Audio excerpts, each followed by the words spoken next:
नमस्कार दोस्तों, मेरा नाम है अनुपम मिश्रा और आप सभी लोगों का द टाइम फ्रेम में एक बार फिर से बहुत बहुत स्वागत है। दोस्तों, मेरे सामने इस समय ओपन है निफ्टी का डेली चार्ट। इस डेली चार्ट को अगर देखेंगे तो एक पॉज कैंडल जैसा फॉर्मेशन हम लोगों को, मैं चार्ट को थोड़ा सा जूम कर देता हूँ, एक पॉज कैंडल जैसा फॉर्मेशन हम लोगों को देखने को मिला है डेली चार्ट के ऊपर। और अगर आप इस लेवल को देखेंगे, मैं यहाँ पे एक लेवल, एक रेजिस्टेंस हम लोग बनाते हैं जो कि रहेगा तकरीबन 24,600। शायद आप लोगों को ये नंबर याद आ जाए जो हम लोग ने कहा था कि मार्केट एक फॉर्मेशन क्रिएट कर रहा है। वो किस तरीके का फॉर्मेशन है? वो फॉर्मेशन है एक लेफ्ट शोल्डर और एक हेड का फॉर्मेशन।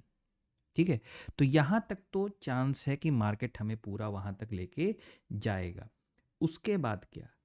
अब उसके बाद हम सीधे कहाँ पे खड़े हैं? हम सीधे खड़े हैं अपने रेजिस्टेंस लेवल पे। यहाँ पे जैसे पहले हमारे पास ये सारे हिस्से रेजिस्टेंस की तरीके से एक्ट कर रहे थे, वैसे ही इस बार हम फिर से खड़े हैं। ठीक है, ऐसी सिचुएशन में दोस्तों दो तरीके के फॉर्मेशन मार्केट क्रिएट कर सकता है। वो कौन से हो सकते हैं, चलिए डिस्कस कर लेते हैं। पहले भी कई बार किए हैं और इसी चार्ट, इसी पोजीशन पे किए जहाँ पे इस समय हमारी मार्केट है, लेकिन फिर से कर लेते हैं। पहली ये है कि मार्केट एक लेफ्ट शोल्डर और हेड बनाने के बाद एक राइट शोल्डर क्रिएट करे, जैसा बुक्स में पाया जाता है। ठीक है, दूसरा फॉर्मेशन क्या है? दूसरा फॉर्मेशन ये है कि या तो मार्केट लेफ्ट शोल्डर, हेड और यहाँ से सीधे ऊपर की तरफ रेजिस्टेंस लेवल को ब्रेक करके, यानी 24,600 के लेवल को ब्रेक करे, रीटेस्ट करे, और उसके बाद, मतलब ये काफ़ी लंबा प्रोसीजर हो जाएगा। अभी आप इतना समझें कि इसको ब्रेकआउट दे दे, इस 24,600, मतलब यहाँ से जैसे मार्केट उठी है ऐसे उठते उठते ऊपर चली जाए तकरीबन इस लेवल तक, यानी 25,100, 25,200। ये सिर्फ एक एनालिसिस है दोस्तों, ठीक है? तो इसको उसी तरीके से समझिएगा भी। ये जो 25,000 का शब्द इस्तेमाल किया जा रहा है, ज़रूरी नहीं कि मार्केट वहाँ तक चला ही जाएगा। ठीक है, बस जा सकता है, इस चीज़ की बात हो रही है। चलिए, अब अगर हम लोग बात करें तो हम लोगों ने डिस्कस किया था कि मार्केट एक स्विंग यहाँ पे, मतलब काफ़ी टाइम पहले यहाँ पे हम लोगों को 4-5 दिन पहले एक स्विंग क्रिएट करके देगा, ताकि हमारी जो ट्रेंड लाइन डेवलप होगी ना डेली चार्ट के ऊपर, वो ठीक ठाक निकल जाए। और हम लोगों ने पिछले 2-3 वीडियो से यही बात कर रहे हैं कि जब तक मार्केट इस ट्रेंड लाइन को ब्रेक नहीं कर देता, ठीक है, ये डेली चार्ट पे हैं अभी हम लोग, जब तक मार्केट इस ट्रेंड लाइन को, ये जो मैरून कलर की जो ट्रेंड लाइन जा रही है, इसको जब तक मार्केट ब्रेक नहीं कर देता, हम कैसी मार्केट को अपनी रखेंगे? क्योंकि हम एक हेड के हाफ पार्ट को भी क्रिएट कर रहे हैं। ठीक है, वो हाफ पार्ट के डायरेक्शन क्या होता है? अप साइड का होता है। तो हमें हमारा ट्रेड किस तरीके से प्लान करना है? जब भी मार्केट में कोई डिप आएगा, हम क्या करेंगे? एक बाइंग साइड का ट्रेड प्लान करेंगे। कब तक करते रहेंगे? जब तक हम 24,550, 24,600 तक का लेवल हम पहुंच नहीं जाते, जो कि आज हम तकरीबन पहुंच गए। अगर हम आज का हाई देखेंगे तो मेरे ख्याल से 24,573, यानी तकरीबन मान लीजिए कि 25-26 पॉइंट हम दूर रह गए हैं अपने एक्चुअल रेजिस्टेंस लेवल से, या हम रेजिस्टेंस जोन के अंदर आ चुके हैं। यहाँ पे मैंने सिर्फ एक 24,600 पे लाइन बनाई है। अगर आप जोन बनाएंगे तो हम बिल्कुल जोन के अंदर ही बैठे हुए हैं। और हमने इनफैक्ट, मतलब मैं सारी ड्राइंग को फिर से डिलीट कर देता हूँ। अब आपको दो लाइनें फिर से बना के दिखाता हूँ, ध्यान से देखिएगा। ये तो वही है 24,603 वाली, यानी 24,600। और इस वाली लेवल को अगर आप देखोगे, जहाँ पे मैक्सिमम पॉइंट्स टच करने की कोशिश कर रहे हैं, ये टच कर रहा है, ये, ठीक है। अब देखिए, ये यहाँ पे क्या हुआ है दोस्तों, कि ये जो पूरा हिस्सा एक रेजिस्टेंस के तरीके से है। क्लोजिंग मार्केट, देखिए मार्केट इस जोन के अंदर आ गया था कि नहीं आ गया था? लेकिन मार्केट ने पूरी कोशिश की है कि इस लेवल के नीचे उतर के क्लोजिंग देने की, यानी इस रेजिस्टेंस लेवल पे आज के दिन में मार्केट ने कहीं ना कहीं बेरिशनेस दिखाई है। चार्ट को शिफ्ट करेंगे और सीधे ले चलेंगे 1 घंटे पे, ठीक है। लेकिन 1 घंटे वाला चार्ट एक्सप्लेन करने के लिए मुझे इस रेजिस्टेंस को डिलीट करना पड़ेगा, और आपको क्या करना पड़ेगा? इसको याद रखना पड़ेगा कि ये जो हिस्सा है ना 24,600 और 24,500, ये जो 100 पॉइंट का जोन है, ये जो 100 पॉइंट का जोन है, ये एक रेजिस्टेंस की तरीके से एक्ट करेगा।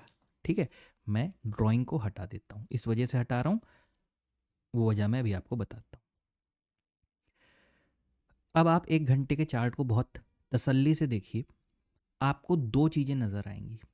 यहाँ पे भी आपको एक बहुत बढ़िया रेजिस्टेंस और एक बहुत अच्छा सपोर्ट लेवल नज़र आएगा, ठीक है? तो आप क्या करें, ज़रा सा रेजिस्टेंस को बना लीजिए। ये हिस्सा क्या हो गया, एक रेजिस्टेंस हो गया, यानी 24,575 और 24,540, ठीक है?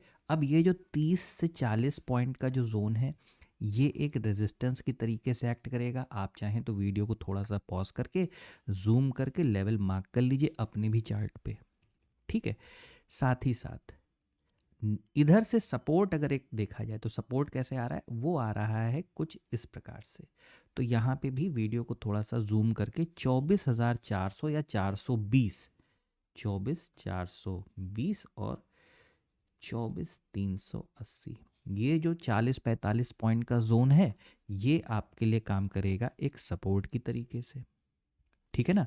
जब तक मार्केट इसके अंदर है, समझ लीजिए एक प्रकार, और आप अगर इस चीज़ को थोड़ा सा ध्यान से देखेंगे ना, जैसे अगर आप देख पा रहे हो, मैं और जूम कर देता हूँ इसे थोड़ा सा, आप अगर देखेंगे तो इतना हिस्सा ना रह गया। अगर इस चीज़ को मैं इंटेंशनली जानबूझ के थोड़ा सा ऐसे कर दूं, ऐसे कर दूं, या इसको ऐसे कर दूं, ठीक है, आप महसूस कर पाएंगे इस चीज़ को कि रेजिस्टेंस और सपोर्ट के बिल्कुल बीचों बीच आके मार्केट खड़ा हो गया है। देख रहे हैं, ये स्टेटमेंट या इस तरीके से एनालिसिस हम लोग ने पता नहीं कितनी बार की होंगी, ठीक है? तो रेजिस्टेंस और सपोर्ट के बिल्कुल बीचों बीच आके यहाँ पे हमारा मार्केट है। बेटर यही माना जाता है कि मार्केट चाहे रेजिस्टेंस लेवल से गिरे या सपोर्ट लेवल से उठे, तो जो ट्रेड की जो एक वो होती है ना कि मतलब हाँ ये ट्रेड अच्छा है, तो ये थोड़ा अच्छा ट्रेड माना जाता है। जब मार्केट खुद बीचों बीच है, यानी कहीं ना कहीं अभी एक ऐसा, इस हिस्से को लेके मैं बता रहा हूँ, सिर्फ इस पार्ट को लेके एक ऐसा कन्फ्यूजन है कि पता नहीं मार्केट यहाँ निकल जाए या यहाँ निकल जाए। क्योंकि अगर अब जो थोड़ी सी पिक्चर को वो करते हैं, छोटा करते हैं, ऐसे ऐसे देखने की कोशिश करते हैं, तो आपको नज़र आएगा दोस्तों कि ये पूरा हिस्सा एक लेफ़्ट शोल्डर, ये पूरा हिस्सा एक हेड, और शायद यहाँ से जो हम लोग बातें कर रहे हैं कि या तो भाई मार्केट ऐसे निकल के फिर ऊपर चला जाए, या तो यहाँ से एक राइट शोल्डर, ये सिनेरियो 1, ये सिनेरियो 2, इसी की तो बात कर रहे हैं हम लोग। तो अगर मार्केट इस रेंज में थोड़ा सा टाइम बिताता है, ठीक है, तो आपने क्या करना है, अगर वो नीचे की तरफ आता है तो आपको सेल साइड के ट्रेड को प्लान करना है। अगर यहाँ से मार्केट ऊपर निकलती है तो आपको बाइंग साइड के ट्रेड को प्लान करना है। दोस्तों यहाँ पे सेलिंग और बाइंग दोनों तरफ की बात पता है क्यों की जा रही है? इस वजह से क्यों की जा रही है, क्योंकि दोस्तों यहाँ पे बहुत तगड़े तरीके हो, कल तो वैसे भी एक्सपायरी है, ठीक है, तो यहाँ पे बहुत तगड़े तरीके से क्या हैं, सेलर्स बैठे होंगे, और अगर मार्केट यहाँ से हटती है ऊपर की तरफ तो इन सब लोगों को ज़बरदस्त लॉस अभी भी हो रहा होगा, और शायद उसके बाद एक फाइनल हो जाएगा, हाँ भाई आप लॉस में गए। तो उसमें से बहुत सारे लोग ये भी कोशिश, जो बड़े प्लेयर हैं जो जल्दी ढीठ होते हैं, नहीं हटते वो लोग मार्केट से, तो वो क्या सोचेंगे कि लग रहा है अब मार्केट नहीं रुकेगा, वो चला जाएगा ऊपर, तो वो भी अपनी पोजीशन को कहीं ना कहीं एग्जिट करने की कोशिश करेंगे। और जब वो अपनी पोजीशन को एग्जिट करेंगे, इन दैट केस आपको एक अच्छा मौका ऊपर की तरफ का मार्केट दे सकता है। और जितने लोग यहाँ नीचे की तरफ जितने लोग ये सोच के बैठे होंगे कि भाई मार्केट तो ऊपर जा रहा है और वो ऊपर चला जाएगा, वो यहाँ पे बायर्स होंगे।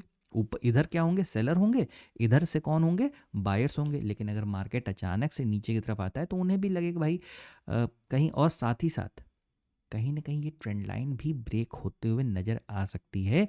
तो थोड़ा सा इंतज़ार अगर कर लें आप, थोड़ा सा वेट एंड वॉच की सिचुएशन में रह के काम करें। देखिए काफ़ी दिन पहले, मतलब काफ़ी दिन नहीं, मतलब 5-6 दिन पहले एनालिसिस जब किया था हम लोगों ने, तो हम लोगों ने क्या बात की थी कि ये जो फॉर्मेशन होता है कैसे चलता है, सपोर्ट से रेजिस्टेंस, रेजिस्टेंस से सपोर्ट, सपोर्ट से रेजिस्टेंस, रेजिस्टेंस से सपोर्ट, राइट? अगर सपोर्ट तोड़ना है तो कैसे ट्रेड होगा, तोड़ के रीटेस्ट होगा और फिर कंटिन्यू करेगा। ठीक उसी तरीके से अगर ऊपर की तरफ तोड़ना होगा, यानी रेजिस्टेंस तोड़ना होगा, तो रेजिस्टेंस ब्रेक करेगा, रीटेस्ट करेगा और कंटिन्यू करेगा। आप तब इसके बाद या इसके बाद अपने ट्रेड को अच्छे से प्लान कर सकते हैं। ठीक है, मतलब एक आपको क्लैरिटी आ जाएगी चार्ट के ऊपर, तब आप ट्रेड को बढ़िया प्लान कर सकते हैं। वरना जब तक आप रेजिस्टेंस और सपोर्ट के बीच में हैं, आप सपोर्ट से resistance, resistance support, support resistance, resistance support, ये वाला आप इस तरीके से आप ट्रेड को प्लान करिए। या अगर आप बीच में हैं तो आपकी मर्जी है, आपको जो करना है करें। मेरी तरफ से यही कहूँगा मैं कि आप इस यहाँ पे ऐसी सिचुएशन में ट्रेड को प्लान ना करें। और आपके सामने इस समय मार्केट कुछ वैसा ही दिखाई दे रहा है। ये आप देख पा रहे हैं, ये 3 तारीख है ना, यानी कल क्या हुआ, मार्केट में एक गैप अप ओपनिंग हुई, रीटेस्ट हुआ, और जैसे ही रेजिस्टेंस क्रॉस हुआ मार्केट ऊपर। आज भी देखिए यहाँ पे मार्केट जैसे ही, मतलब ये चीज़ 5 मिनट पे शायद आपको नज़र आएगी, मार्केट ने यहाँ पे 2 कैंडल की रेंज बनाया, और रेंज बनाने के बाद जैसे ही तीसरा कैंडल ब्रेक किया यहाँ से फिर से ऊपर। लेकिन तब तक हम कहाँ पहुँच गए थे, हम पहुँच गए थे 24,550 और 24,600 की रेंज में, जो हमारे लिए एक रेजिस्टेंस जोन था। और रेजिस्टेंस पे खड़े होके बाइंग नहीं की जाती। अभी 2 सेकंड 5 सेकंड पहले मैंने इस चीज़ को समझाया, रेजिस्टेंस पे कैसे बाइंग होती है, जब हम इसे ब्रेकआउट दे के दोबारा कंटिन्यू करते हैं। ठीक है, तो जब देखिए मार्केट कैसे फॉर्मेशन क्रिएट कर रहा है, जब यहाँ पे आपको जितनी बार मार्केट देखिए इतना बड़ा, मतलब मैं इस चीज़ को देखा था तो यहाँ पे ऑलमोस्ट प्रीमियम डबल हुआ था, ऑलमोस्ट, पूरी तरीके से नहीं, ऑलमोस्ट प्रीमियम डबल हो गया था। यहाँ पे एक बहुत अच्छा मौका मिला था। तो जब आप रेजिस्टेंस पे हैं तो आप किस चीज़ की तैयारी करिए, सेलिंग की। ठीक है, चलिए अब ये चीज़ को बस थोड़ा सा जल्दी ही वाइंड अप करते हैं निफ्टी वाले पार्ट को, कि यहाँ से जब मार्केट एक रेंज को ऊपर या इस रेंज को नीचे की तरफ ब्रेक करेगा तो आपको बेटर ट्रेड मिलेगा। जब तक आप रेजिस्टेंस और सपोर्ट के बीच में हैं, तो मैंने आपको भी बताया कि आपको किस तरीके से ट्रेड प्लान करना है। चलते हैं सीधे बैंक निफ्टी की तरफ। ये देखिए बैंक निफ्टी के केस में आज दरअसल कल इंटरनेट की कनेक्टिविटी का थोड़ा इशू हो गया था, इसलिए मैंने मॉर्निंग में बहुत जल्दी 5-6 मिनट का एक छोटा सा वीडियो बना के आप लोगों को बताया था, और साथ में ये भी बताया था कि ये जो बैंक निफ्टी में आपको एक रेजिस्टेंस में, ये जो एक पूरा एक जो जोन था ना, ये वाला, ये तो आप इस चीज़ को अगर देखेंगे, जैसे मैं इसे हटा देता हूँ अभी फ़िलहाल के लिए, ये देखिए, तो ये कल ही आपको इंडिकेशन मिल गया है ना, ये कल ही आपको इंडिकेशन मिल गया कि भाई हमने यही चीज़ अभी मैं आपको निफ्टी में समझा रहा था कि जितने भी यहाँ पे seller seller seller seller seller जितने बैठे होंगे वो यहाँ से एग्जिट लेंगे, क्योंकि मार्केट ऊपर जा रहा है और हमें एक अच्छा मूवमेंट देखने को मिल सकता है।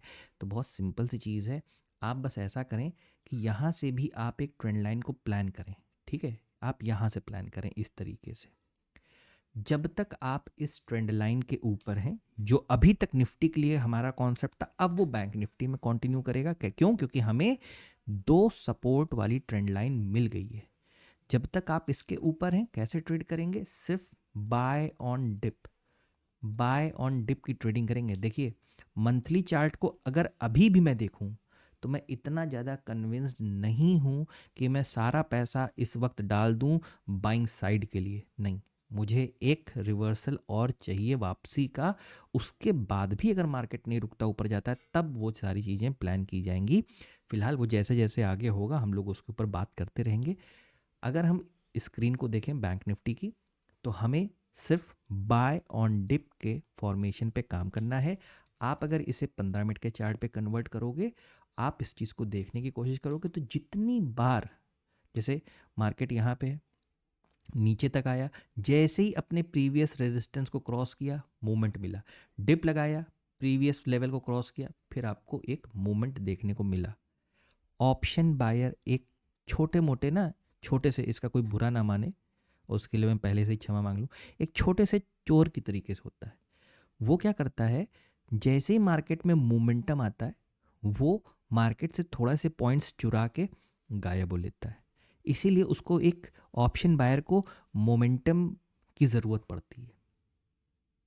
ठीक है, तो आप जब भी एक ऑप्शन बाइंग के फॉर्मेशन पे काम करें, तो या ऑप्शन सेलिंग कुछ भी हो, ठीक है, तो आप इस चीज़ का ध्यान, कुछ लोग होते हैं वो 100 रुपीज़ की कॉल या पुट को क्या किया, उन्होंने सेल कर दिया। अब उनके माइंड में क्या होता है, ये पूरा ज़ीरो हो जाए, ऐसा थोड़ी ना होता है, ऐसा नहीं होता है। अगर कोई चीज़ 100 की थी, वो 70 हो गई, 60 हो गई, 40 हो गई, अरे अब आप इसे या तो ट्रेलिंग में डाल दीजिए, आप उसको ट्रेलिंग स्टॉप लॉस पे डाल दीजिए, या तो उसे आप बुक कर लीजिए। ठीक है, मतलब सबका अपना अपना टेस्ट है, अपना अपना तरीका है काम करने का। ठीक है, तो उस चीज़ का आपको भी थोड़ा सा ख्याल रखना पड़ता है। अगर मैं इसे दोबारा 1 घंटे पे लाऊं तो आपको भी ये कहीं ना कहीं महसूस होगा दोस्तों कि जैसे ये वही सिचुएशन होती है जब कभी कभार निफ्टी और बैंक निफ्टी अलग अलग दिशा में काम करने लगते हैं। ये ऐसी ही सिचुएशन होती है। हमारा निफ्टी क्या है, रेंज में फंसा हुआ नजर आ रहा है। बैंक निफ्टी क्या है, रेंज को तोड़ दिया है। आप देख पा रहे हैं या आप मेरी बात समझ पा रहे हैं मैं क्या कह रहा हूं? ठीक है, तो उसी तरीके से हो सकता है कि ये एक लेवल को ब्रेक किया है, हो सकता है रिटेस्ट करने के लिए नीचे तक आ जाए। ठीक है, रिटेस्ट करने के बाद, टाइम बिताने के बाद, टाइम करेक्शन देने के बाद ये दोबारा जब ऊपर की तरफ निकलेगा तो बैंक निफ्टी में बढ़िया ट्रेड देखने को मिल सकता है। अगर आपको ट्रेड प्लान करना है तो शायद शायद ये वाला जो लेवल है, मैं कोशिश करता हूँ, पता नहीं कैसी बनेगी। हाँ चलिए, ठीक ही बन गई है, बहुत बुरी भी नहीं है ट्रेंड लाइन। अगर मार्केट इस लेवल को ब्रेक करता है, यहाँ पे आता है, थोड़ा टाइम बिताता है और फिर इसे ब्रेक करता है, तो आप देखेंगे यहाँ पे छोटा सा, ये देखिए छोटा सा हेड एंड शोल्डर का फॉर्मेशन हो रहा है। उसके बाद शायद मार्केट नीचे तक आ जाए। तो जो भी यहाँ पे करिएगा ना, अगर ये ट्रेंड लाइन टूट जाती है तो बहुत छोटे वक्त के लिए, कहाँ तक के लिए, इस वाली ट्रेंड लाइन के लिए सेल ऑन राइज की फॉर्मेशन में रहिएगा। और बड़े फॉर्मेशन में, बड़े फॉर्मेशन मतलब डेली चार्ट या उसकी बात करें अगर हम अवर्ली चार्ट की, तो वहाँ पे आपको बाय ऑन डिप की फॉर्मेशन में रहना है। दोस्तों ये छोटा सा एनालिसिस निफ्टी और बैंक निफ्टी का लेवल्स मैंने बहुत ज़्यादा आप लोगों को नहीं मेंशन किए हैं, इस वजह से नहीं किए हैं क्योंकि जितने भी पुराने पिछले लेवल हैं, जितने जितने भी आपको गैप नज़र आ रहे हैं ना, ये देखिए ये सारे फुलफ़िल हो सकते हैं, ये सारे मार्केट में फुलफ़िल हो सकते हैं। तो आप इस चीज़ों को थोड़ा सा ध्यान रखिएगा। आशा करता हूँ आपको एनालिसिस समझ में आया होगा, अच्छा लगा होगा। दोस्तों अगर आपको एनालिसिस अच्छा लगे तो please like, subscribe and share my channel. धन्यवाद, नमस्कार।